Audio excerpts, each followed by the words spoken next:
할렐루야. 오늘도 새벽을 깨워 예배 자리에 나오신 여러분에게 하나님의 은혜와 평강이 가득하기를 축복합니다. 하나님의 뜻대로 순종하는 삶이 참 쉽지 않습니다. 왜 그럴까요? 하나님의 뜻대로 행하며 사는 것이 내 뜻과 다를 때가 너무 많기 때문이에요. 순종하면 손해볼 것 같고, 순종하면 고난이 따라올 것 같고, 순종하면 내가 생각할 때 안 될 것 같이 뻔히 보이는 그 길로 쉽게 나아갈 수가 없는 겁니다. 그래서 하나님의 뜻을 알아도 뜻대로 행하지 않고 도망다니는 삶이 사실 정상적이라는 겁니다. 그런데 이 어려운 일을 해낸 사람이 오늘 본문 말씀 속에 등장합니다. 우리가 잘 알고 있는 바울이죠. 특히 오늘 읽은 이 26장에서는 바울이 어떻게 이 어려운 순종을 자신이 해낼 수 있었는지 그의 인생 이야기가 서술되고 있습니다. 함께 9절에서 11절까지 말씀을 같이 읽어보도록 하겠습니다. 나도 나사렛 예수의 이름을 대적하여 많은 일을 행하여야 될 줄 스스로 생각하고 예루살렘에서 이런 일을 행하여 대제사장들에게서 권한을 받아 가지고 많은 성도를 옥에 가두며 또 죽일 때에 내가 찬성 투표를 하였고 또 모든 회당에서 여러 번 형벌하여 강제로 모독하는 말을 하게 하고 그들에 대하여 심히 격분하여 외국 성에까지 가서 박해하였나이다. 바울이 스스로 어떤 사람이라고 지금 말하고 있습니까? 자신이 유대인 중에 유대인이었는데 그는 단순히 예수님을 거부하는 불신자 수준이 아니라 아주 능동적으로 적극적으로 그리스도인들을 박해하던 사람이었다라고 고백하고 있죠. 바울은 스데반 집사가 돌에 맞아 죽을 때 그 옆에서 찬성하여 그의 죽음을 주도했던 사람입니다. 회당마다 다니면서 예수 믿는 사람들을 잡아 가두고요, 심지어 외국까지 쫓아가서 그리스도인들을 체포하던 사람이 바로 이 바울이라는 사람이었다는 거죠. 충격적이게도 11절을 보면 이 바울이 스스로 어떤 일까지 했다라고 고백하고 있냐면 여러 번 형벌하여 강제로 모독하는 말을 하겠다. 쉽게 말해서 이 말은 바울이 그리스도인들을 고문했다라는 뜻입니다. 그리스도인들을 고문해서 그들의 입을 통해서 예수 그리스도를 저주하고 배교하게끔 만드는 일을 자신이 했었던 사람이다 고백하는 거죠. 이게 무슨 의미냐면 바울은 그리스도인이 될래야 될 수가 없었던 사람이다. 이미 건널 수 없는 강을 여러 번 건넌 사람이라는 뜻이죠. 만약 그가 돌이켜 예수를 믿는다고 한다면 자기가 박해하고 고문했던 그 모든 그리스도인들 앞에 서야 하는 겁니다. 자기가 옥에 가둔 사람들, 자기 때문에 가족을 잃은 사람들, 자기가 고문해서 그 신앙을 포기하게 만든 모든 사람들 앞에서 미안합니다, 죄송합니다, 내가 틀렸습니다, 이렇게 말하며 어느 진영에도 환영받지 못하는 삶을 살아야 하는 겁니다. 바울이 이걸 알았던 거죠. 바울에게 예수님을 믿는다고 하는 것의 그 의미는 단순히 종교를 바꾸는 것을 넘어서 자기 인생을 전체를 부정하는 것이 되어 있었던 상태였다는 겁니다. 그래서 디모데전서 1장 15절에서 바울은 자신이 죄인 중에 괴수다, 나만큼 죄인인 사람이 없다라고 고백하는 겁니다. 그런데 어느 날 여느 때와 같이 이 그리스도인들을 잡으러 가던 이 다메섹으로 향하던 그 길 위에서 그는 예수님을 만나게 되는 거죠. 밝은 한낮에 태양보다 더 밝은 빛이 그 앞에 비춰지고 그곳에서 형용할 수 없는 그 예수님의 음성을 그가 듣게 됩니다. 환상도 꿈도 아닌 분명한 현실, 진리의 말씀이 그에게 쏟아지기 시작합니다. 가장 분명하게 부활하신 예수님을 만나버린 거죠. 그리고 그때 예수님은 바울에게 가시채를 뒷발질하기가 네가 내게 고생이다 라고 말합니다. 가시채는 당시 농부들이 소를 물 때 사용했던 끝이 뾰족한 막대기를 의미합니다. 소가 일하기 싫어서 뒷걸음질을 치려고 하면 그 가시에 찔려서 더 아프게 하는 것이죠. 저항하면 할수록 더 고통스러워진다는 뜻입니다. 예수님은 당시 그 바울의 상황을 아셨던 겁니다. 스데반 집사가 돌에 맞아 죽을 때에 그 자리에 있던 바울입니다.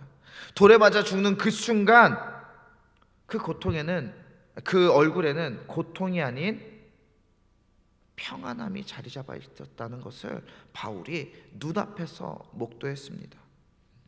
죽음 앞에서도 초연한 그들을 보면서 혹시 저들이 말한 예수가 진짜는 아닐까?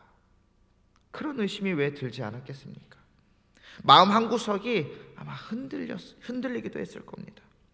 그리고 아마 그랬기 때문에 더 열심히 그리스도인들을 박해한 것 아닐까요? 예수가 진짜라면 자기야말로 지옥에 합당한 사람이라는 그 의심을 억누르기 위해서 더 열심히 예수님을 박해하는 일에 앞장섰던 겁니다. 그런데 예수님께서 그런 그를 멈춰 세우십니다. 그리고 그에게 진리를 보여주시죠. 이 이야기를 하며 바울은 19절에서 이렇게 말합니다. 아그리파 왕이여, 그러므로 나는 하늘에서 보이신 것을 거역하지 아니하고. 이 한 문장 안에 바울의 모든 인생이 담겨 있는 거죠. 지금까지 살아온 자기 인생을 전부 부정하고 새로운 인생을 살아야 한다고 요구하는 그 예수님의 요청에 바울은 거역하지 아니하였다. 내가 거역하지 아니하였다.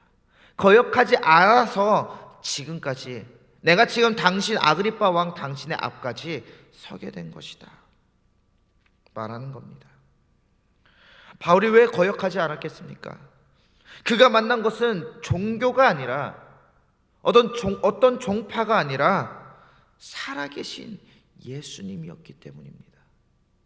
15절을 보시면 내가 대답하되 주여 누구시니까? 주께서 이르시되 나는 네가 박해하는 예수라. 예수님을 만나서 예수님과 대화하는 장면이 나타납니다. 바울은 예수님이 분명 죽었다고 생각했는데 그분이 살아계셨고 태양보다 더 밝은 빛으로 영광 가운데 그 앞에 나타나 주신 겁니다. 이제 그는 거역할 수 없게 된 거죠. 왜냐하면 두 눈으로 예수님을 봤고 두 귀로 예수님의 음성을 들었으며 진짜가 무엇인지 알아버렸기 때문이죠.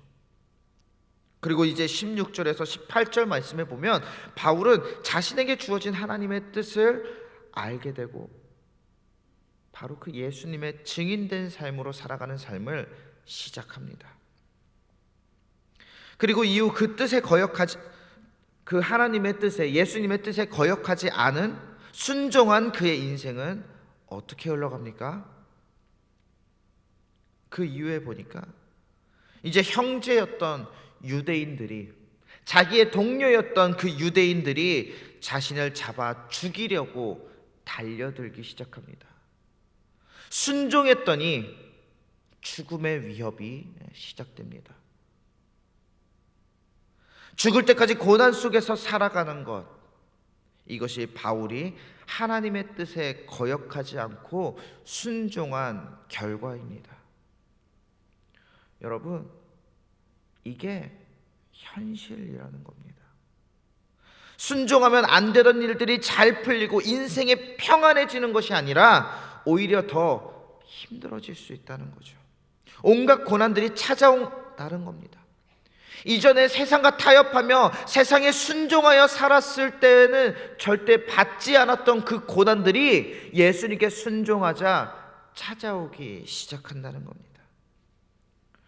그런데 바울은 자신이 후회하지 않는다고 말하죠. 죄인으로 잡혀서 그 왕 앞에서, 아그리파 왕의 앞에서 신문을 받는 그 순간에도 이거 봐라, 나는 너무 잘 살고 있다 라고 고백하는 겁니다.